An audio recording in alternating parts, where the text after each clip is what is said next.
ನಿನ್ನೆ ಮಾನ್ಯ ಮಾಜಿ ಸ್ಪೀಕರ್ ಅವ್ರದ್ದು ಒಂದು ಬೃಹನ್ ನಾಟಕನ ನೋಡಿದ್ದೀವಿ. ಈ ನಾಟಕದ ಸಾರಾಂಶ ಏನು ಅಂತ ಅಂದರೆ, 2008ರಲ್ಲಿ ಸಾಹೇಬರು ಮಿನಿಸ್ಟರ್ ಆಗಿರ್ತಾರೆ.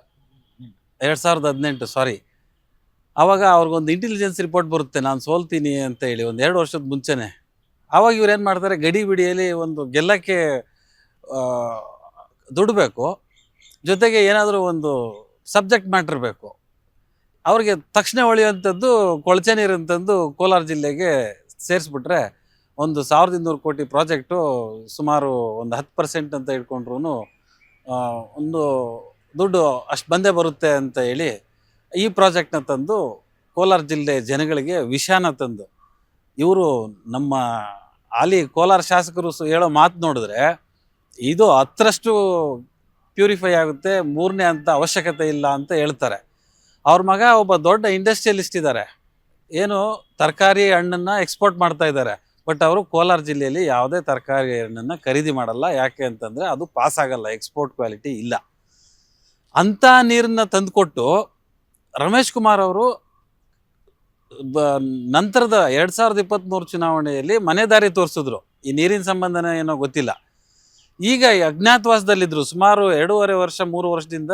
ಸೋತ ವಂಶೋದಯ ಆಸ್ಪತ್ರೆಯಲ್ಲಿ 24x7 ಎಮರ್ಜೆನ್ಸಿ ಕೇರ್ ಲಭ್ಯವಿದೆ. ಆಘಾತ, ಹೃದಯಾಘಾತ ಅಥವಾ ಪಾರ್ಶ್ವವಾಯು ಆಗಿರಲಿ, ತುರ್ತು ತಜ್ಞರ ತಂಡವು ಅತ್ಯಾಧುನಿಕ ಉಪಕರಣಗಳೊಂದಿಗೆ ಅಗತ್ಯವಿರುವಾಗ ತ್ವರಿತ, ಪರಿಣಾಮಕಾರಿ ಮತ್ತು ಪರಿಣಿತ ಚಿಕಿತ್ಸೆಯನ್ನ ನೀಡುತ್ತಾರೆ. ಹೆಚ್ಚಿನ ಮಾಹಿತಿಗಾಗಿ ಸಂಪರ್ಕಿಸಿ 7270 72770 ಅಥವಾ 9141066685. ಆಗಿನಿಂದ ಅಜ್ಞಾತವಾಸದಲ್ಲಿದ್ದರು. ಈಗ ಇದ್ದಕ್ಕಿದ್ದಂಗೆ ಇತ್ತೀಚೆಗೆ ಎದ್ದು ಬಂದಿದ್ದಾರೆ. ಅದರಲ್ಲೂ ನಿನ್ನೆ ಕರ್ಕೊಂಡೋಗಿ ಆ ಲಕ್ಷ್ಮೀ ಸಾಗರ ಕೆರೆ ಹತ್ರ ಜನರನ್ನ ಗುಡ್ಡೆ ಹಾಕ್ಕೊಂಡು, ಏನು ನಾಟಕ ಸಾಹೇಬ್ರೆ ಅದು? ನಿಮ್ಮ ಘನತೆಗೆ ಗೌರವಕ್ಕೆ ಸರಿ ಅನಿಸುತ್ತಾ? ಒಂದು ಕೊಳಚೆ ನೀರಿನ ಕಕ್ಕಸ್ ಮಾಡಿ ಕೈಯಲ್ಲಿ ಮುಟ್ಟಕ್ಕೆ ಕೂಡ ಯೋಗ್ಯತೆ ಇಲ್ಲದೆ ಇರೋಂಥ ನೀರು. ಎಲ್ಲ ಸಂಸ್ಥೆಗಳು ಹೇಳಿದೆ ಇದು ಕುಡಿಲಿಕ್ಕೆ ಆಗಲಿ ಬೇರೆ ಬಳಸೋದಕ್ಕಾಗಲಿ ಯೋಗ್ಯ ಅಲ್ಲ ಅಂತ. ಅಂಥ ನೀರನ್ನು ತಂದು ಕೋಲಾರ ಜಿಲ್ಲೆಗೆ ತೋರಿಸಿ, ನಿಮ್ಗೆ ಅಷ್ಟೊಂದು ಇಚ್ಛಾಶಕ್ತಿ ಇದ್ದರೆ, ನಿಮಗೆ ಶಕ್ತಿ ಇತ್ತು, ಎತ್ತಿನಹೊಳೆ ಪ್ರಾಜೆಕ್ಟಿಂದ ನೀರು ತರಿಸ್ಬೋದಿತ್ತು. ಅದ್ರ ಬಗ್ಗೆ ತಾವು ಯಾವತ್ತೂ ಮಾತಾಡಿಲ್ಲ. ಅದು ಅಲ್ಲದೆ ಇತ್ತೀಚೆಗೆ ಹೋರಾಟಗಳು ನಡೀತಾ ಇದೆ, ಎತ್ತಿನಹೊಳೆ ನೀರು ಬರಲಿ ಅಂತ. ತಾವೆಲ್ಲೂ ಕಾಣಿಸ್ಕೊಳ್ಳಿಲ್ಲ, ತಮ್ಮ ಬೆಂಬಲಿಗರಿಗೂ ಕಾಣಿಸ್ಕೊಳ್ಳಿಲ್ಲ. ತಾವು ಇವತ್ತು ಅಜ್ಞಾತವಾಸದಿಂದ ಹೊರಗೆ ಬಂದಿದ್ದೀನಿ ಅಂತೇಳಿ ಜನರಿಗೆ ತೋರಿಸ್ಬೇಕು ನಾನು ಅನ್ನೋ ಉದ್ದೇಶಕ್ಕೆ ಕೆರೆ ಹತ್ರ ಬಂದು, ಈ ಕೆರೆ ನೀರು ಶುದ್ಧೀಕರಣ, ಇದು ಗಂಗಾ ಜಲಕ್ಕೆ ಸಮಾನ, ಇದು ಹಿಮಾಲಯದಿಂದ ಇಳಿದು ಬಂದಿರೋ ಥರ ನೀವು ಜನರಿಗೆ ತೋರ್ಸಕ್ಕೆ ಹೋಗ್ತಿರಲ್ಲ, ಇದು ಯಾವ ನ್ಯಾಯ ಸಾಹೇಬ್ರೆ? ಆಮೇಲೆ ಇನ್ನೊಂದು ಮಾತು ಕೇಳಕ್ಕೆ ಇಷ್ಟಪಡ್ತೀನಿ. ನೀವು ಇದೇ ಜನನ ಶೀಲ್ಡ್ ಆಗಿ ಬಳಸ್ಕೊತಾ ಇದ್ದೀರಿ.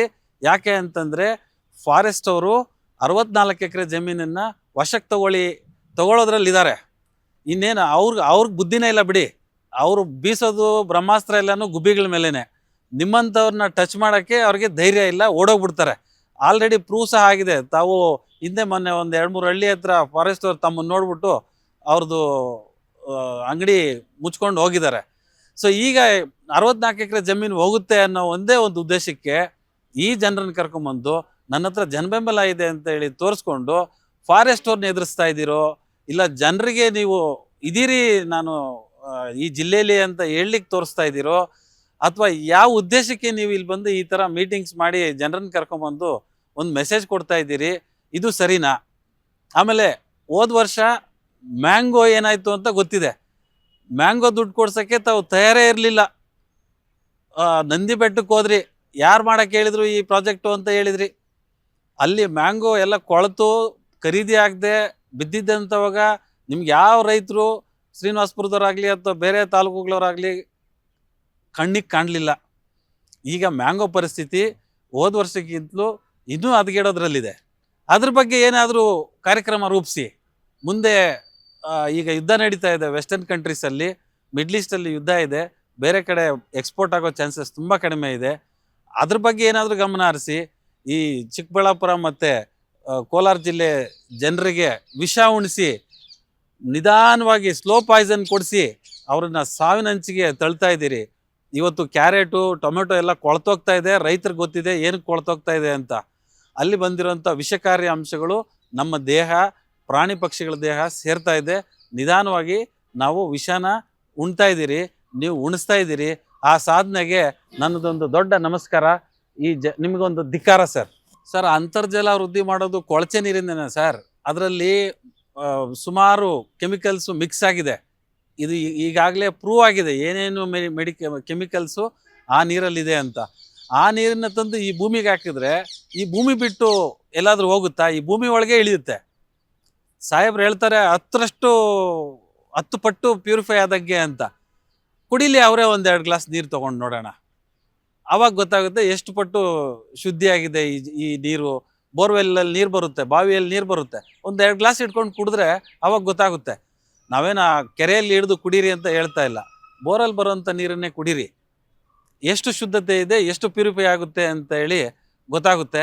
ಇದ್ರ ಬಗ್ಗೆ ಆಮೇಲೆ ನಾನು ಆವಾಗಲೇ ಹೇಳಿದೆ, ಅವ್ರ ಮಗ ಎಕ್ಸ್ಪೋರ್ಟ್ ಮಾಡ್ತಿದ್ದಾರೆ. ಕೋಲಾರದಲ್ಲಿ ಯಾವುದಾದ್ರೂ ತರಕಾರಿನ ಖರೀದಿ ಮಾಡ್ತಾ ಇದ್ದಾರಾ? ಅವರು ಆನ್ಸರ್ ಮಾಡಲಿ ಸರ್. ಶಾಸಕರಿಗೆ, ಕೋಲಾರ ತಾಲೂಕು ಶಾಸಕರಿಗೆ ಈ ಥರ ಹೇಳಿಕೆ ಕೊಡೋದು ಸರಿಯಲ್ಲ ಅಂತ ನನ್ನ ಭಾವನೆ ಸರ್. ಕೊತ್ತೂರು ಮಂಜುನಾಥ್ ಸಾಹೇಬ್ರ ಮಗ, ಅವರು ಬಿಸ್ನೆಸ್ ಮಾಡ್ತಾ ಇದ್ದಾರೆ, ಎಕ್ಸ್ಪೋರ್ಟು ಬಿಸ್ನೆಸ್ ಮಾಡ್ತಾರೆ, ಮಾಡಲಿ, ಸಂತೋಷ. ನಮಗೇನು ಅದರಲ್ಲಿ ಅಡ್ಡಿ ಇಲ್ಲ. ಆದರೆ ಅವರು ಜನರಿಗೆ ಮೆಸೇಜ್ ಕೊಟ್ಟಿದ್ದಾರೆ, ಇದು ತುಂಬ ನೀರು ಚೆನ್ನಾಗಿದೆ ಅಂತ. ಅದ್ರ ಬಗ್ಗೆ ಅಷ್ಟೇ ನಮ್ಮ ವಿರೋಧ. ಅದು ಬಿಟ್ಟರೆ ಅವ್ರ ಬಿಸ್ನೆಸ್ ಬಗ್ಗೆ ನಮಗೇನು ವಿರೋಧ ಇಲ್ಲ ಸರ್.